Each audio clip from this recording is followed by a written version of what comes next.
Good morning. It's Friday, February 26th. I'm Jason Stanton. This is my morning musing for this morning. I am reading from our Again and Again Lenten devotional. And for today, I'm reading a devotion rooted in, first I'm going to show you the art that's connected to today's devotion. And the text that this art is deriven from is Genesis 9, verses 8 through 17. Again, this week is about how God, again and again, God meets us. And maybe it's most obvious that God meets us through creation. And so I'm just going to read parts of the devotion.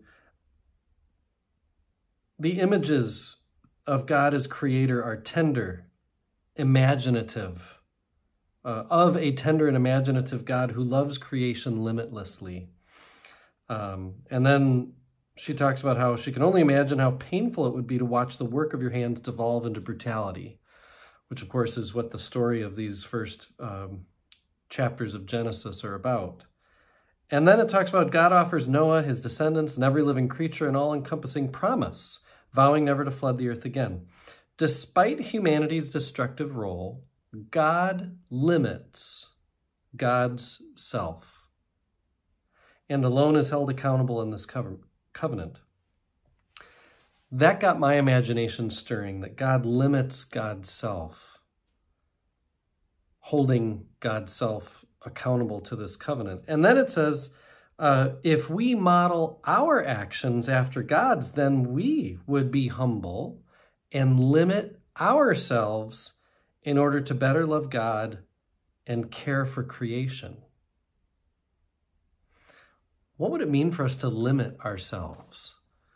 It made me think about, the most obvious way perhaps is the ways we use money. Would we ever limit the amount of money we spend? Like, if you were to win the lottery, would you put any kind of limit on yourself? Like, before I won the lottery, I was living off of $50,000 a year, and I ate, I had shelter, I had clothing, I lived. Is there a limit? Like if you won $1 billion, would your lifestyle have to increase to living in a $20 million home and having your own private jet? Like, would there be a limit? Many of us limit ourselves just by how much we choose to give away. Maybe we've hit a ceiling where we say, life only needs this much money, and any more than that I make, I just give away. I've known people for whom that's true. But I think most of us, the more we make, the more we spend on ourselves and those we care about. It made me think of old money versus new money, that, old money, families that are, and this is a stereotype, but, old money families are families who don't need to show it off. They don't need to prove themselves to anybody. So oftentimes you don't even know that a family is an old money family. I can think of a couple families like this that I've known, not actually in this area, but growing up and in some other places I've been, that, they wore kind of shabby clothes. They drove normal looking cars. Their house might have been nice, but not like over the top. Whereas a new money family, stereotypically, is one that's like, look at my car. Look how big my house is, and look how much stuff I've got, and I fancy. With old money, there's a maturity that comes to say, I don't need to do all that. I've got what I need and more. And so I'm going to limit myself. When I think of limiting myself to better love God and care for creation, I was thinking about the different ways that I could limit myself. I could limit the acquisition of stuff, just because I can get more stuff.